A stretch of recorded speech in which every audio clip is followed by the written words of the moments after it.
has published several books and is a scholar in Buddhism. And along with that, some of the books actually that I was looking up, Staying Alive, Black Buddha, White Buddha. These are just some of the names of the books authored by Lamaji. So Lamaji, on behalf of all of us, now would like to request to please take over the session. And the topic that Lamaji would be covering today is the significance of Black History Month and relationship with Indian caste oppressed community. Thank you, Lamaji. Can you hear me? Hello? Yes. Okay, wonderful. Well, thank you for the invitation to discuss this topic. I'm a little intimidated by the subject matter because it causes me to expose parts of my experiences in my mind that I generally keep to myself, because there's being Black in America, being Buddhist in a Christian nation, having contacts in many countries in the world, and a special affinity for Baba Sahib and travels and interactions with the Ambedkarite community. It's very complex, it's dimensional. And sometimes I have to just really focus and only let people see certain parts of me based on their point of view. But when you ask me to talk about the broader experience, then it's not easy because I have to respect many boundaries and many conceptual frameworks, and just the 9 yanas alone. To speak and be talking to bodhisattvas and the monastic community and laity and, various Vajra types of practices, and where the Buddha is, what she looks like, it becomes a very dynamic, just that. But I'm very happy to be here with you, because I think that, and in Seattle, there are over 100 Dhamma centers representing every tradition in the world. The Laotians are here, the Sri Lankans are here, the Cambodians are here, the Vietnamese are here, the Japanese are here, the Chinese are here. All of these different centers are within a driving distance from where I am at this point. And so I have to think in terms of, because I engage with all of these various centers, and that means all of these various cultures and interpretations of Buddhism, and then their yana concepts, and respectfully try to engage all of that. It's very dynamic, and many of them have no idea what it actually means to be a Black person in America. And so I can't really sometimes even discuss that. So understanding that, I do apologize ahead for any shortcomings I may have in accurately communicating across these various lines that are within the context of our group today. But I want to give you a flash of my mind, because it will help you to understand what it means to be Black in America. And therefore, when I say that, I don't mean that I'm going to talk about Black history per se. What I'm saying is, as an African-American Ambedkarite Lama of Tibetan Buddhism, I am history. And so I'll kind of relate to, my experiences from that point of view. First of all, welcome to my world. When I was teaching in Oakland, early on in my teaching career, I spent 5 years there teaching the community and in many different organizations, religions. I taught in Christian churches from the pulpit. I taught in the parks. I taught many places. And quite frankly, it was like the Wild West, what we call the Wild West here in America, meaning there are no rules. anybody can show up, anybody can say whatever they want. So my welcome to at each teaching would be this: welcome old friends, welcome new friends, welcome friends who will soon be enemies, welcome enemies who will soon be friends, because the mind is fickle and we do not know how we will be in iterations of time in the future. And so with that, I would like to acknowledge the scholars and the activists and the professionals and the organizational leaders, and especially the families of the Ambedkarite community that's represented here, and all of my experiences at retreats. And as some of you know, I was in Maharashtra and just in October, traveling from Aurangabad to Nagpur to Pune to Mumbai, seeing all my friends and making new friends and so forth. So welcome to my world. As you know, I'm a Vajrayanist, and I'd like to give you maybe an idea of a small meditation from my lineage that you can hold on to as I'm talking.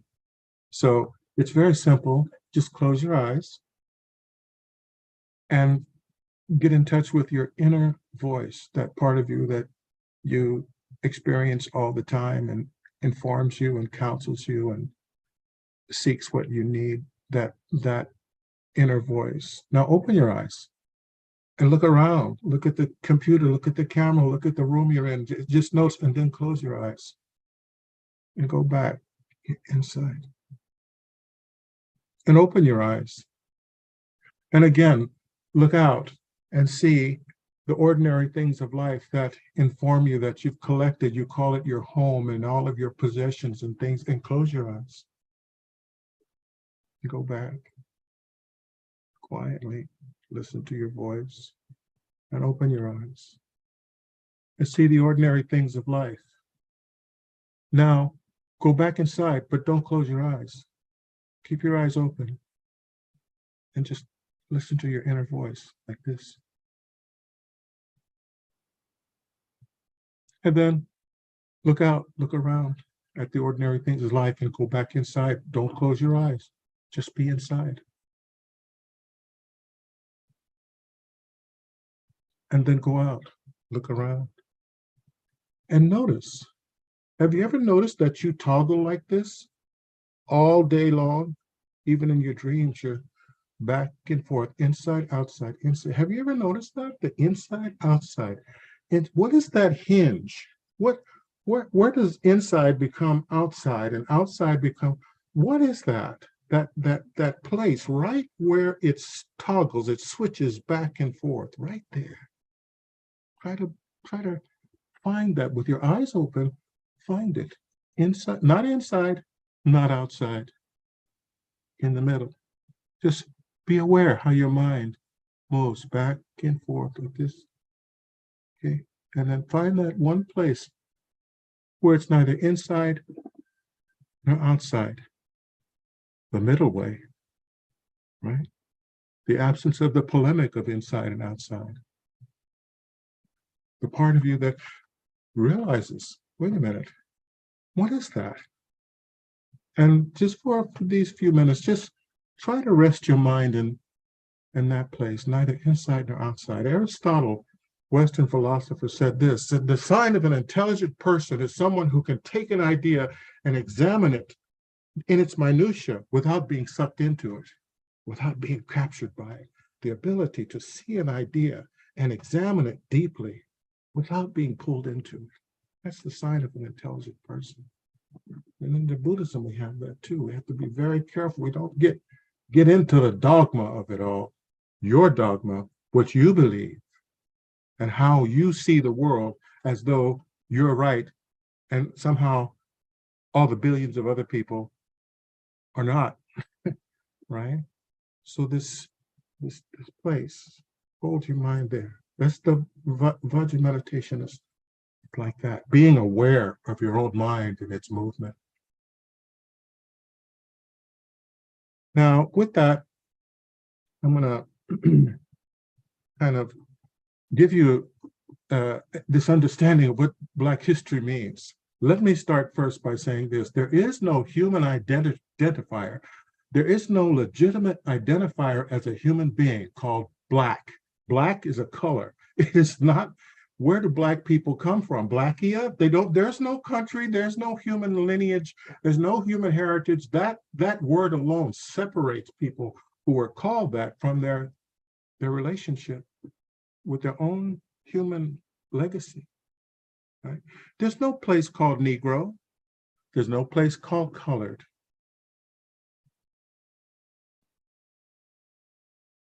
There's no place called African American. African American is a designator that points out to people who the victims of American slavery are. An African American, that's who the victims of slavery are, but there is no African America. You can't go there, right? As African Americans, we cannot claim to be indigenous because we're not. We're part of a slave experience here. We can't even, we have to be careful about calling ourselves American because America is a place where people inhabit as a result of stolen land. This is a consciousness that's evolving in America right now, that America is a stolen land. So we say American, it's not like saying India, my people have been here for thousands of years. It's not true. So knowing all this as an African American, where is your humanity? How do you connect with it? This is an existential question that the labels have no answer for. So where can we find our human legacy? Where can we claim to be a human being that has a connection? Shunyata. Shunyata. Emptiness. The land of emptiness. This is the Buddhism. This is when as an African American, how I resolve this dilemma of the labels that society I live in, which is dominated by the beneficiaries and descendants of the people who enslaved my family. How I resolve that is through Buddhism, the Shunyata. So then we have this kind of connection. The Buddhism begins to make sense when I look at, and as you know, I've been to the Ajanta caves and many other caves on numerous occasions. And when I go inside, I see these people here, these people who look like people who could be from my neighborhood. It's a deep experience. I know for me, I'm in the right place. And I have competent resources in the Ambedkarite community that is dedicated to moralism and values that can keep me safe. And so of all the 100+ centers in my area, I have made a conscious choice as an African American to be with you and to be inside with Shunyata. This remedies things. And of course, as some of you may know, I was in the psychiatry and counseling business for 25 years before I did Diksha. So I understand all the principles of the West in terms of the mind science that's available and psychopharmacology too, the drugs. I understand all that and I'm in the right place. I thank you for allowing me to be honored with being in your presence. Now I'm going to go through some information here because I want you to know what's, as an African American, how I think. I'm not saying what you should think.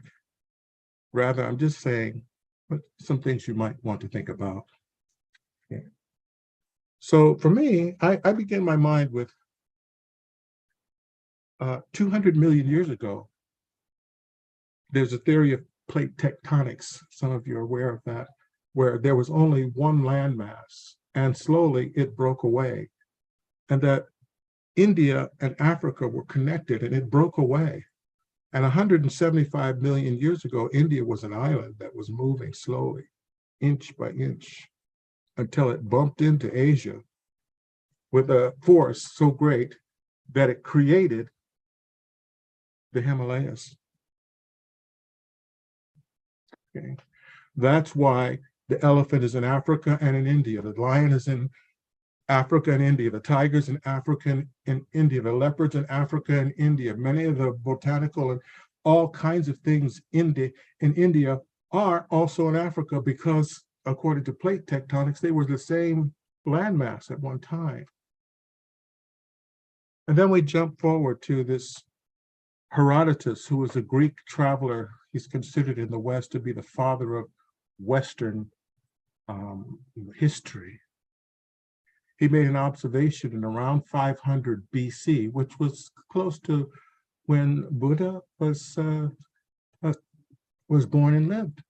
And he said this as he traveled around on the ships in the Mediterranean. He noted that the people of Ethiopia, which is a very old part of Africa, and the people of India at that time had many similarities. In fact, he said their cultures were so similar that the only difference to him at sometimes was just the texture of the hair. That's it. This was his observation. The father of Western history. And so he called India Asiatic Ethiopia. This is in his writings, and he wrote this all out. So you can look this up. But to me, I'm not stretching for connections, but these ideas are already commonplace in the historical archives, and so I connect with that. Okay, because I'm always trying to consolidate these differences into a singularity, a wholeness that I can hold in the center of my being, that does not see me as a broken and fragmented human being, but in fact, I am completely together. And I've had to find that out the hard way through self-study. When I was in California, in Sacramento, the opposing team was trying to change the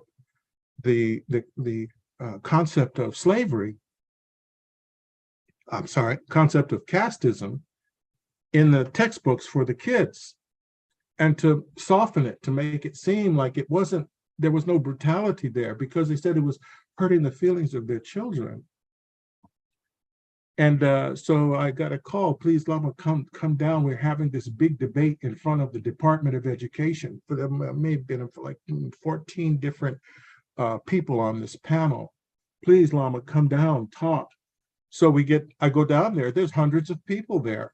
And it's the split, one side up for, one side against, right? And I'm against it. And I told them they only gave us a minute to talk. 1 minute.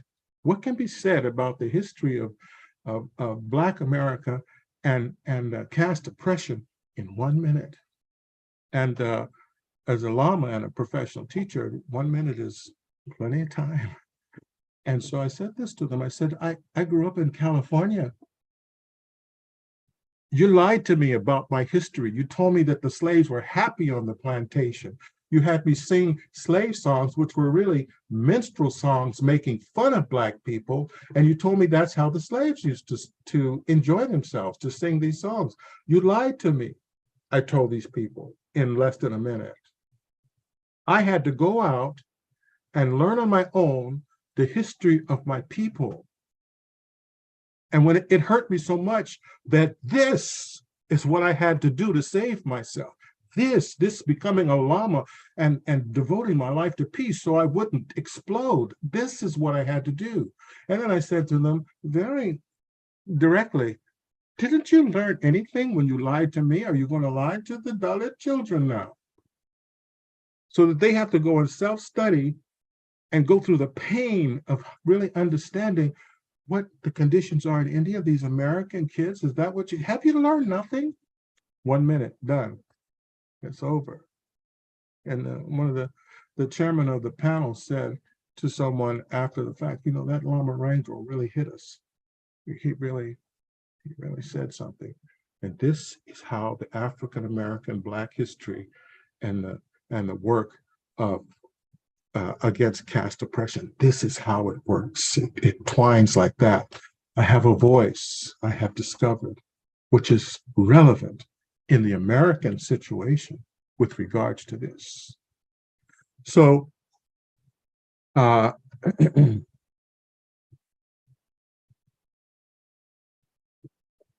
want to take you now from Herodotus, who called India Asiatic Ethiopia. I want to move us forward in time to Mahatma Phule. What connection would that be? You know, in 1873 he published a book, Gulam Guru, which translates to slavery, and he dedicated his dedication reads, to the good people of the United States as a token of admiration for devotion in the case of Negro slavery. He's connected to slavery. How'd that happen? How could Phule be connected to Negroes and Shudras as early as the 1870s? It was the Scottish mission in Pune.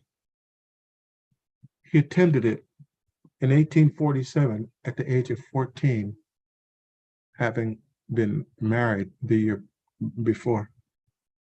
The Scottish mission. Now, what would the Scottish mission have to say about this? How did that happen? The mission from Scotland was an extension of someone named James Beattie, who rose from a rural farm family to the professor of moral philosophy and logic in London. As such, in 1770, he excoriated this man's writings. His name was David Hume's, and because Hume wrote a treatise extolling white supremacy. This is during slavery, and castigating slaves as not being capable of doing anything but labor.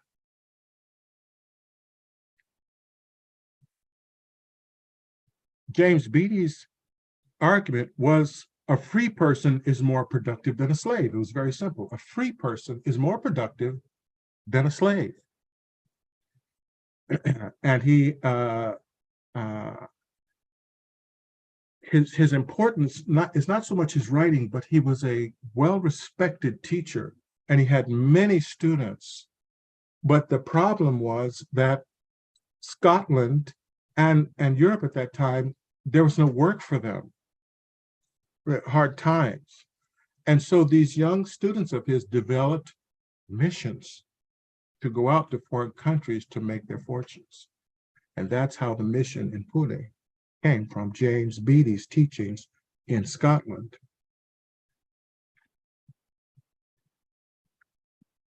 Phule he intersected with this thought, this anti-oppression thought, and the school in Pune was co-ed, which was very unusual. The women were there and the men too.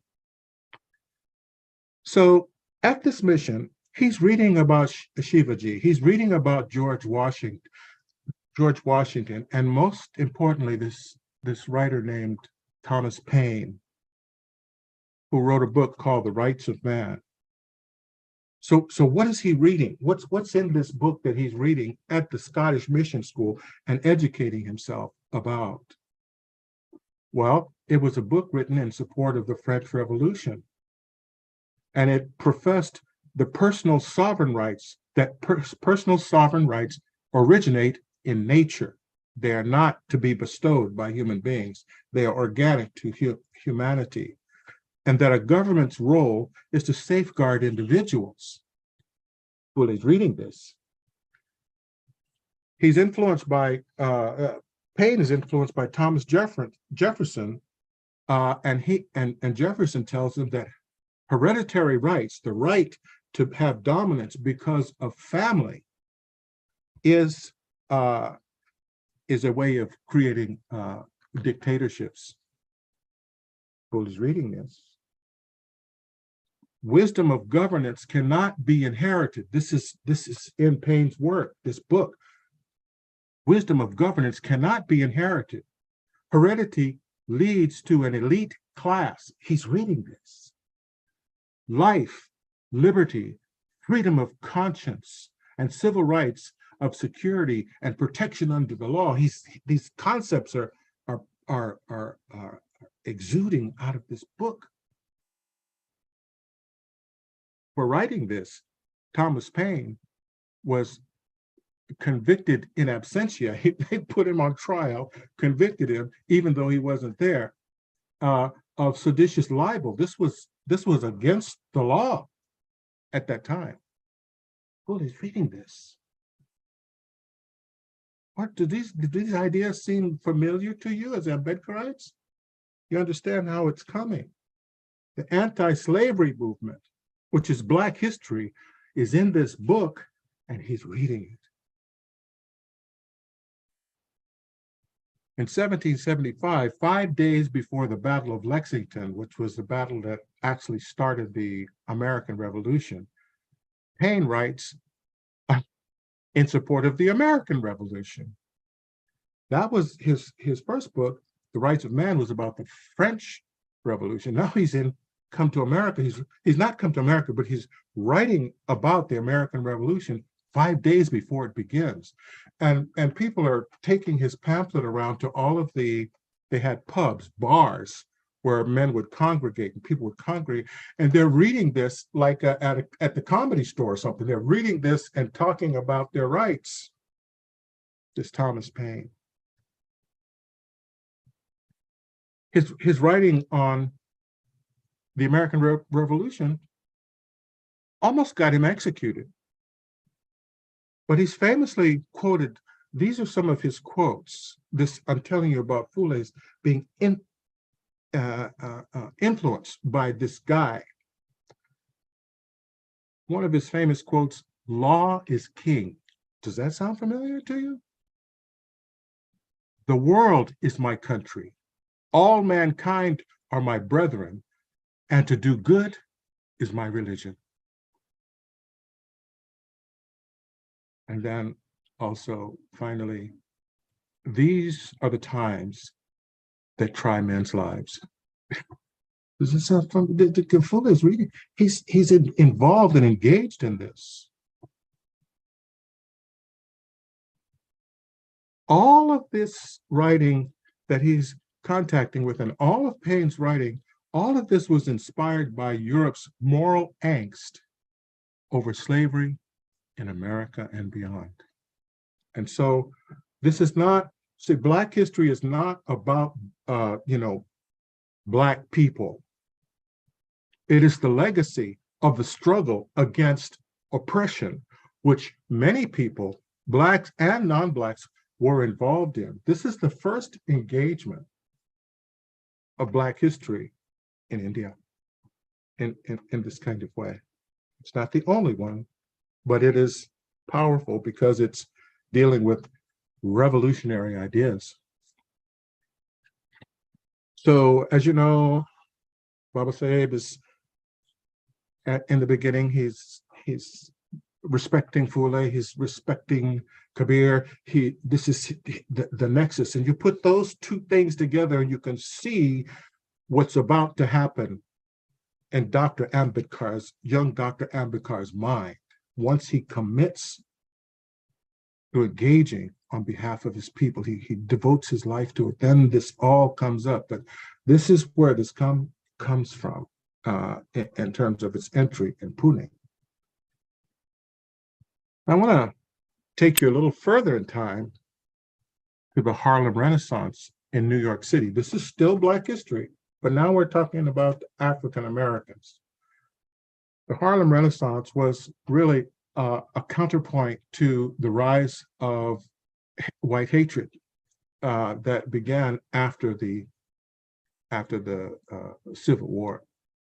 And so the Harlem Renaissance is an artistic movement where Black people they do poetry, they write music, they do paintings, and they get involved in political activity that is on their own behalf to try to identify themselves as human beings rather than the kind of objective folly that they're depicted as in things like the American Minstrelsy, which was a song and dance show of Europeans that put black cork on their faces to look Black, and then they would go out and just, kind of be comedic characters.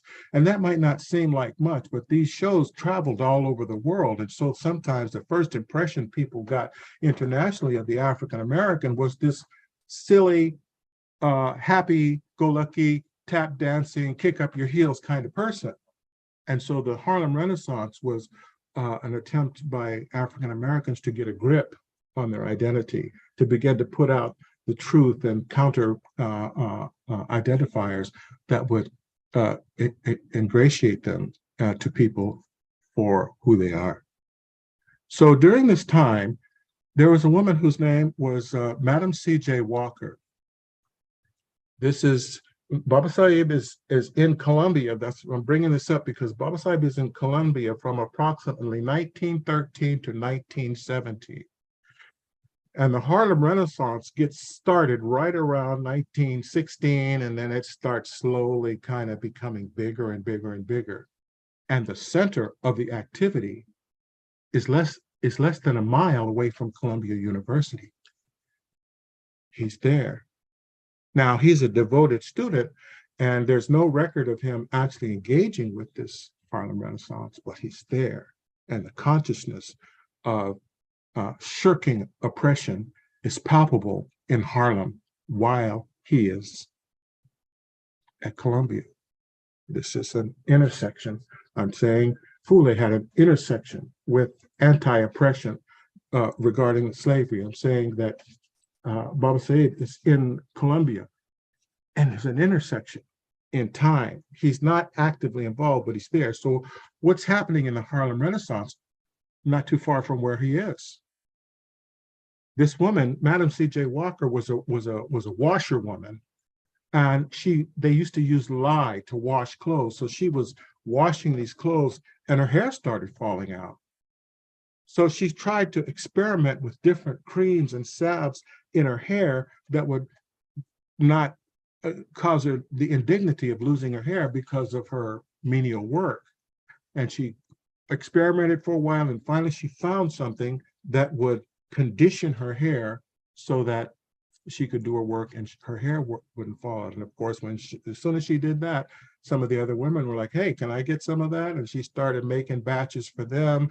And then other people heard about it. And all of a sudden, she had this product, which eventually led her to become the first Black millionaire in American history because of hair care products.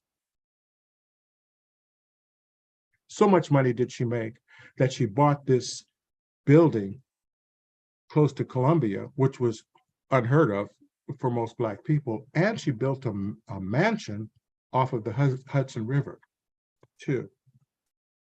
And as a result of her money, she's decided to try to help Black people. The leadership was always in contention. She tried to help them to make peace. So she held meetings and she encouraged them to talk. Madam C.J. Walker, and the daughter is seeing all this, right?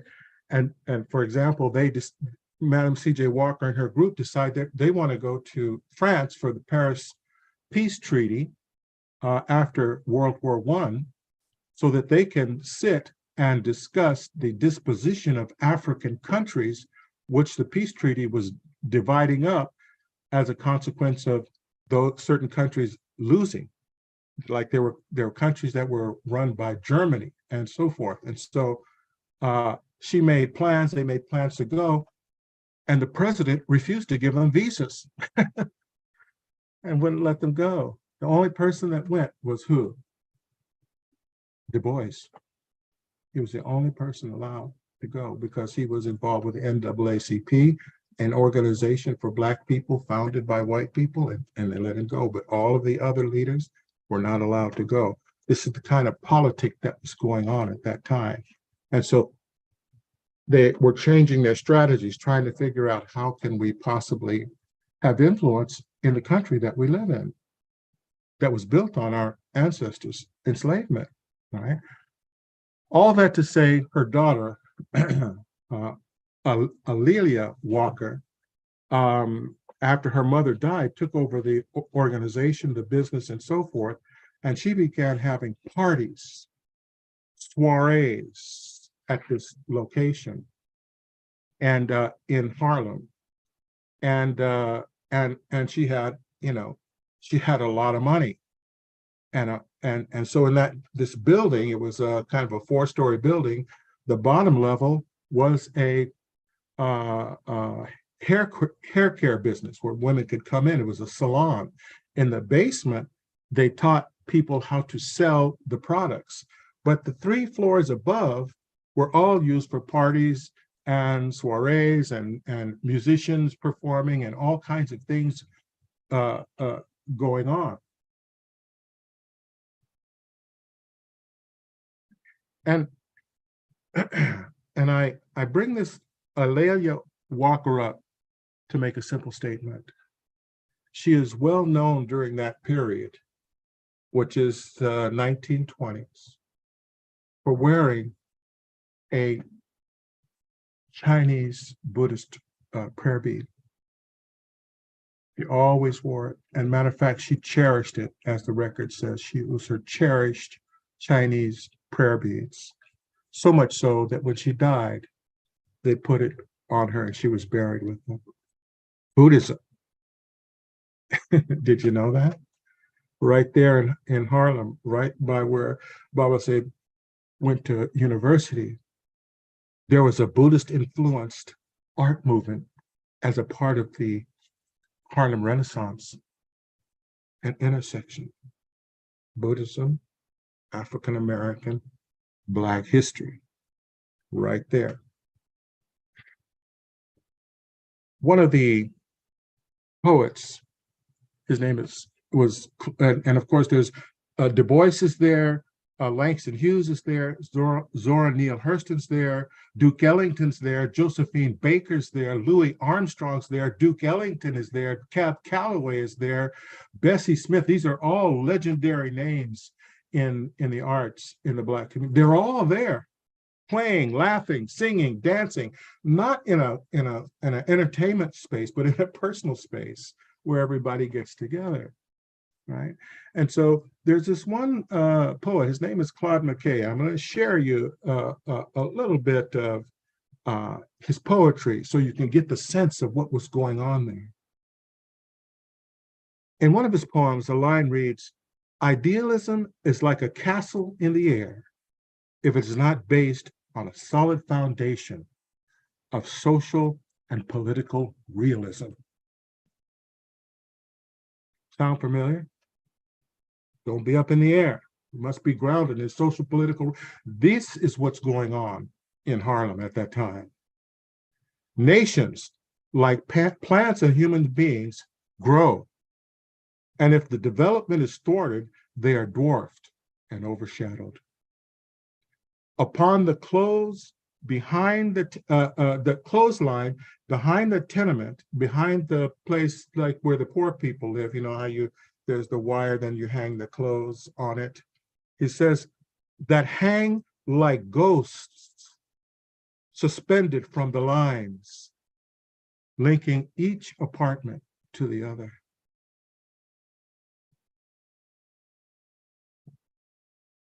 But to each indifferent, incongruous, and strange, the moonlight shines. He's talking about this nighttime and all the clothes and the light from the moon coming on them, how distinct these ghosts. You understand that it's a metaphor for the ghosts of the mind of enslaved people, right? And how we're all connected. This kind of thought is happening there in the 1920s, right by Columbia. moving forward, and I'm talking to you about Black history. This is the history that you will never hear in schools. As a matter of fact, in the state of Florida, it has become illegal to teach these things in public schools recently. There's a big war going on because there are certain people who are uncomfortable about having the truth revealed in this kind of way, the humanization of those people, right? There's a war going on, a very contentious dialogue. It's in the polity at the state, community, local school level, as well as the legislative branch and in the White House. It's not being characterized by that, but this is what's happening right now in current Black history. The model is this. Then there's Aptheker, who is a writer, a white historian, and he writes a book called "The Negro in Civil War," and this is in 1938. And Baba Sahib, a voracious reader, is reading this guy, Aptheker, and he quotes him extensively in what Congress and Gandhi have done to the untouchables. He quotes this man who is talking about the barbarity of slavery. And he talks about the issue of betrayal, that after the Civil War, where 125,000 former slaves fought for freedom. After that, they were put back into a kind of political bondage that robbed them of opportunity. So Ambedkar is reading this voraciously, just like Fule read Thomas Paine, and this is all being churned in terms of what ultimately would become Ambedkar's expression on these issues from the India point of view. I don't want to get too involved here. There was another gentleman whose name was Woodward. Aptheker was brought up for, he was blacklisted in America from teaching because he joined the Communist Party, and the McCarthy, during the McCarthy era, for those of you who know what that is, and he was actually brought to talk about his engagements, and so he became really ousted from the discussion.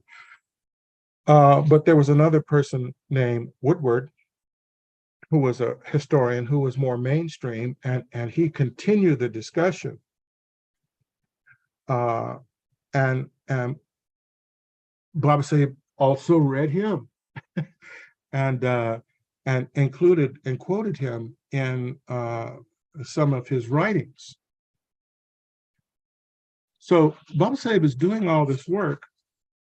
What happens to him? How do we come today to have statues of Gandhi everywhere in America and no statues of Baba Sahib? How did that happen? Knowing that he's right in the middle of this and he's reading voraciously, he's quoting, he's including. What happened? There's a problem in the Black community. The same group that was concerned about not being denied to go to the Paris peace treaty, they're still operating. And so they decide that they need to engage at the end. I wrote about this in the book Ambedkar's Reflections, edited by Suraj Yende, right? There's an essay I wrote about this, so you can read it if you'd like. But basically what happened was Baba Sahib was becoming very popular in the Black community. They did a 2-part article in Crisis magazine that was extolled him as not only a leader of in India, but that he should be a leader of the uplift from oppression globally, this article. And at that time, this Crisis magazine was everywhere. It was on in every Black dentist office, every Black lawyer's office, every Black hospital, every Black barbershop.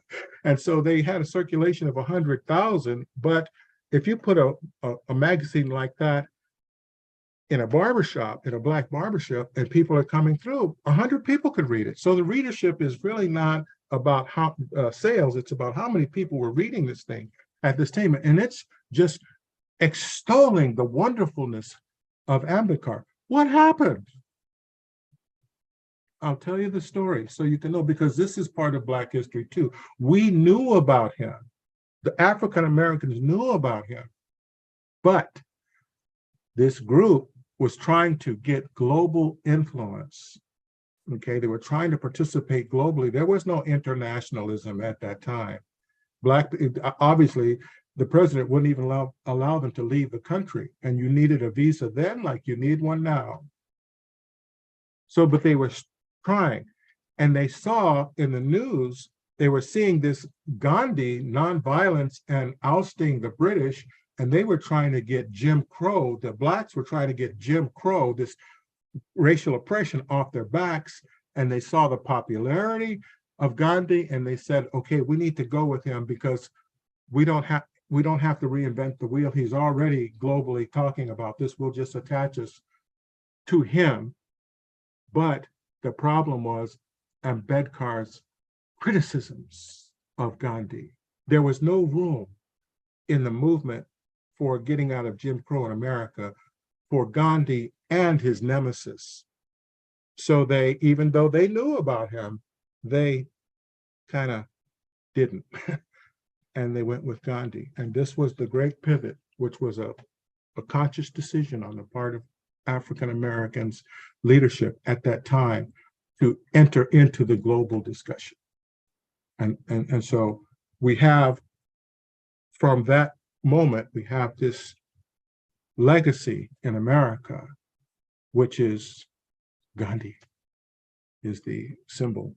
And you know that he was a casteist. He at one point said that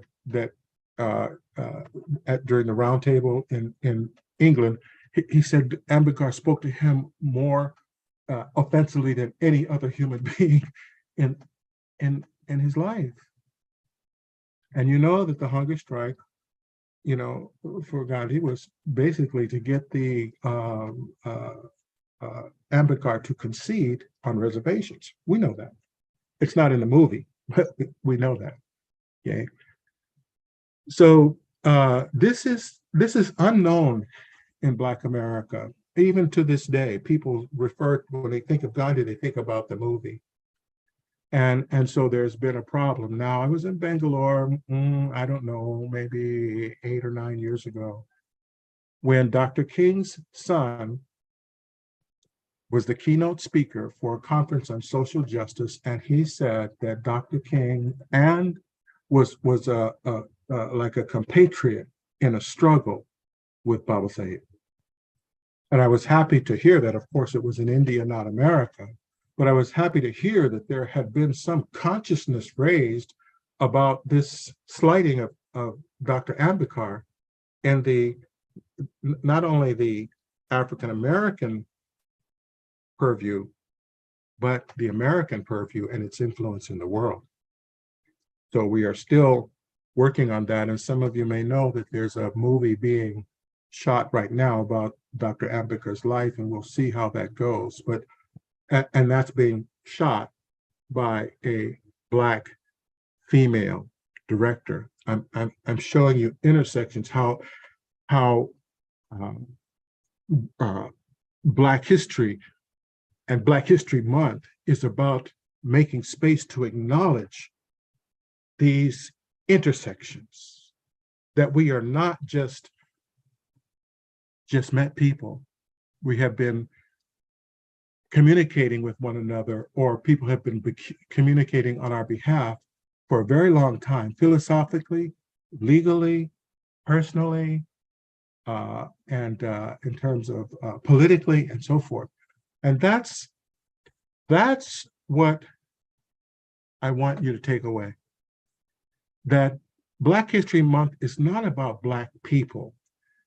And our connection as Ambedkarites is not about India and Dalits and Black people. It's not.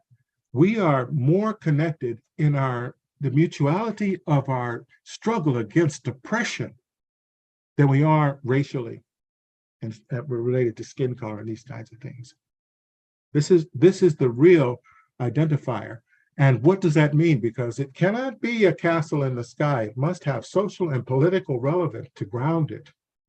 So I will end with talking to you about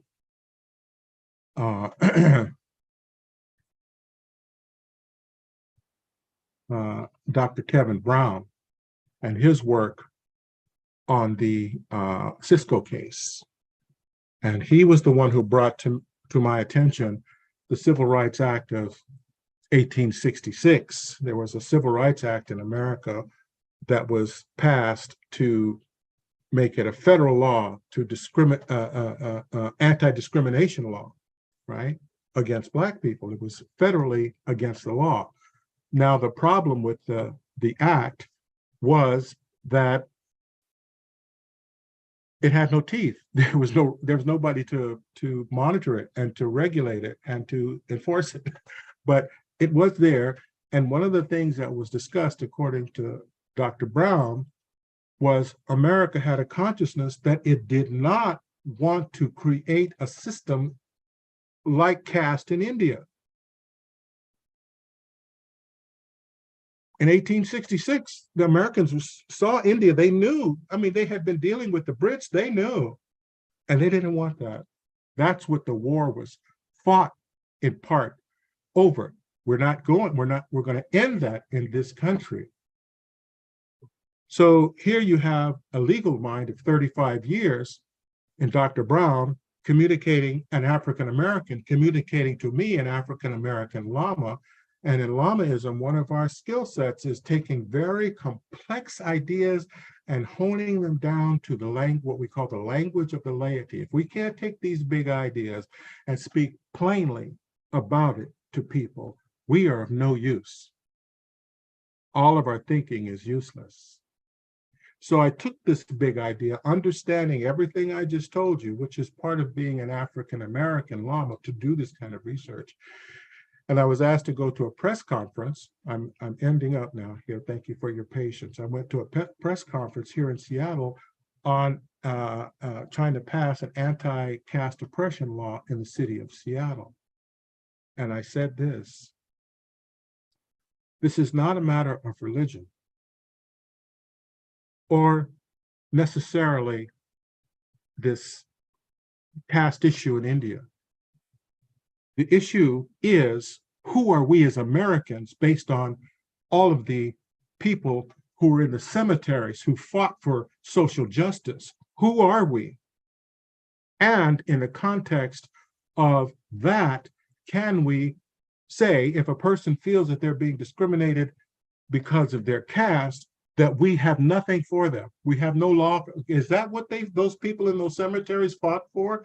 That these people who come to, this is, I'm telling them in the press conference, these people who we invited to be a part of the American experience, we are not protecting them under the law. And that is an American problem. That has nothing to do with India.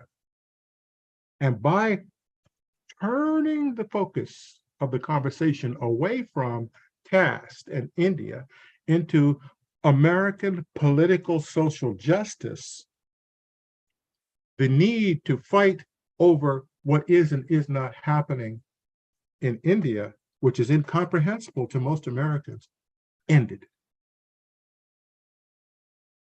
And a Lama's role is to see the demon and bind it.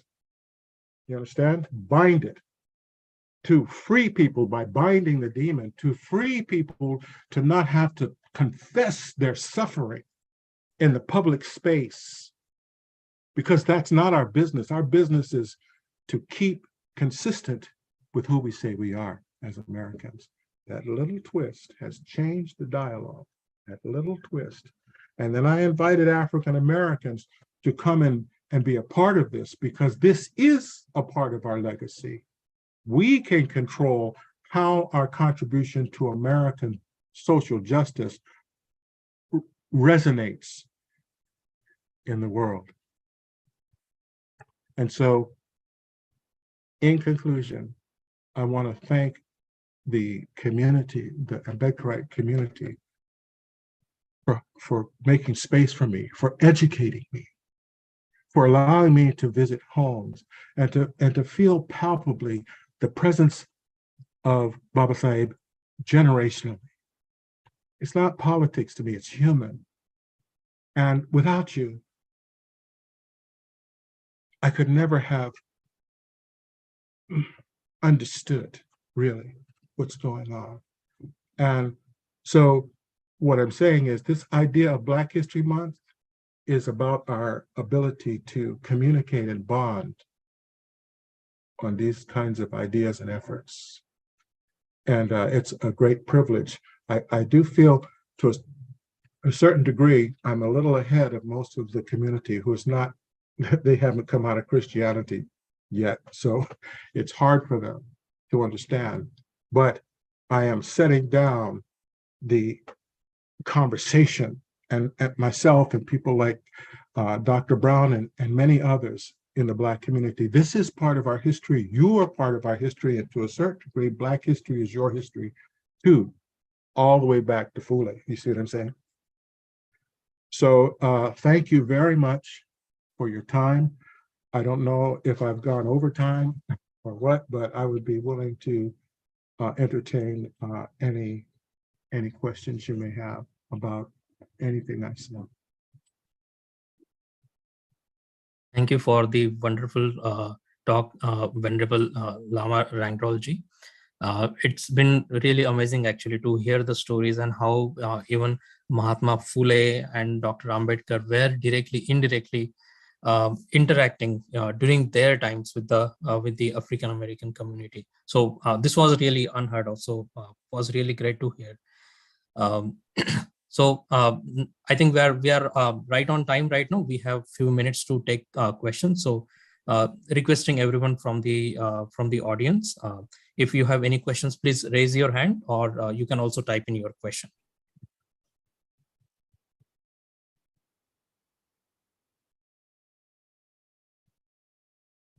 We have one question in the chat from Vrucha Jivne ma'am. What are the possibilities of working together by Ambedkarites people and African American people in perspective of India? This kind of conversation that I've just given to you, it is equally unknown in Black America. And so the next step, I'm doing some writing and to really try to resonate these experiences and these understandings in the Black context. It has to be done skillfully because Black America is a Christian. You know, they believe that the Christian God saved them from slavery.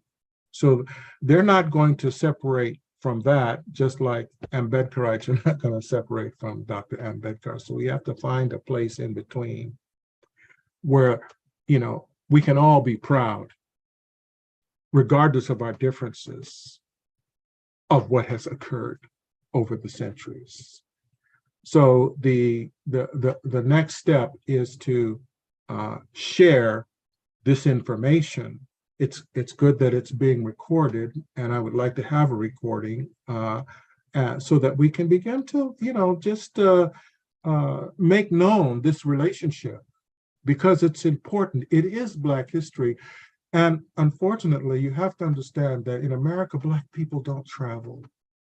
They don't, you go out, you know, you go places in the world, you don't see many African Americans there. You see some, but generally they're in these tourist kind of bubbles that make them feel comfortable in their Americanism, and they don't get out into the people. That it's not, so they're fairly insular in terms of their experience outside of America.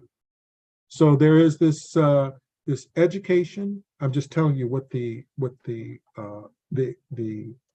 challenge is to find a place where we can discuss these kinds of things, not in an offensive way to Christianity or to Black people, but as a teacher who has taught in the Black community, I find that all I have to do is say, and I'm just giving you an understanding of like, what is the language that can open the door, okay? I go to them, I say, have you noticed that Buddha has hair like us, a nose sometimes like us, I mean, lips like us, and I mean, people venerate him even though they don't look like him. Have you noticed that? Why do you think that is? And they're like, oh yeah. And it opens the door. You have to be very, they want to know their history. They want to know why these images are in Ajanta. They see themselves. And then you go to China, the Buddha's Chinese. You go to Vietnam, the Buddha's Vietnamese. You go to Cambodia, he's Cambodian. You go to Ajanta, to Black people, they look, the people and the Buddha look like them.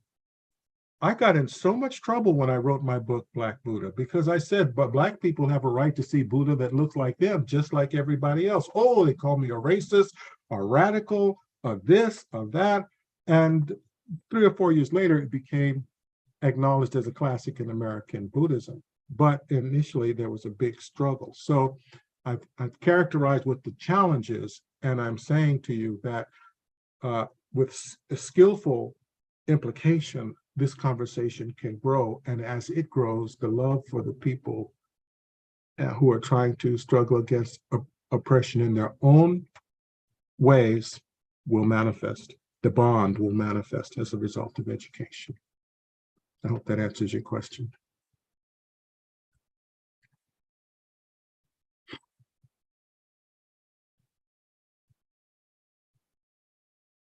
Thank you, Lamaji. Do we have any additional questions from anyone in the audience? Dhananjay Awale, please go ahead with your question. Yes, thank you, Lamaji, for such a great information.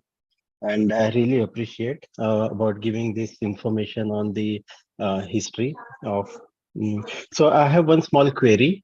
My kid who is in 8th or 9th grade, and I am also reading his history books on social studies. I read about Martin Luther King Jr. On about the movement, the civil rights movement, and the freedom of the freedom speech which he gave. Um, but during all his tenure, I didn't saw any reference of Dr. Baba Saheb Ambedkar in his speeches. So do you have anything like he have referred or he got some information from Dr. Baba Saheb Ambedkar's speeches or writings? His son is very aware. As I said, we met in Bangalore. But Dr. King was fairly isolated from this. Dr. King was involved in a social movement that did not have room. For example, he had to disassociate himself with communists who wanted to support the movement. He disassociated himself with the LGBT community because it was controversial at the time. He disassociated himself so that he could narrow the focus of the movement to specifically this kind of Christian model. So Baba Sahib did not fit in that. Now, I will say this. Dr. King went to India and he traveled India.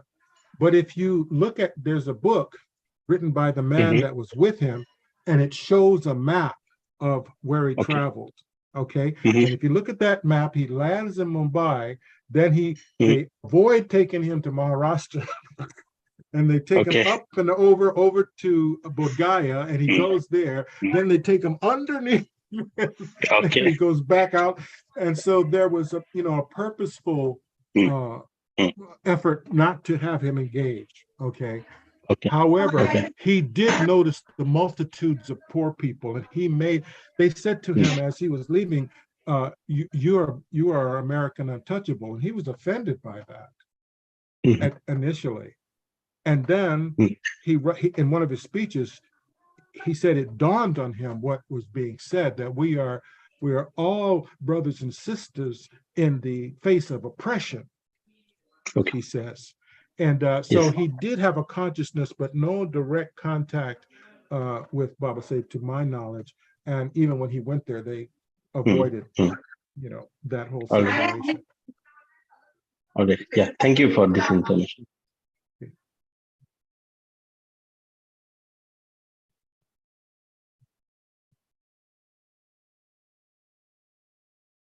Do we have any other questions from anyone?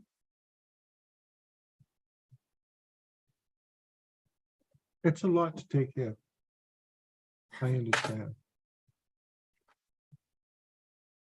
And I encourage you, like I said, I'm not telling you what to think. I'm just suggesting that you consider these things and then process it in your own way and come to your own conclusions. I've given you names. You can go on, you can Google these people that I mentioned. You can read about them and really kind of educate yourself. I'm more interested in you doing that than taking things at face value just because I said it. That's not how we do it in Buddhism. So I hope that this has stimulated you to have a kind of a different kind of understanding and a different kind of research. Because if this bond is to be made more deeply, it'll come from you. You. I'm doing my work. I'm doing the best I can. I'm just only one person. But so we need to really kind of open our minds to this, because African America is the richest group of Black people in the world. I don't know if you know that. We spent $1 billion in 1 year on potato chips and soda. So there's, we need to connect with that. And then all of the connections globally as a result of, there's big money coming down right now from the federal government into the Black community. Big billions. And so entrepreneurship and so forth are being stimulated.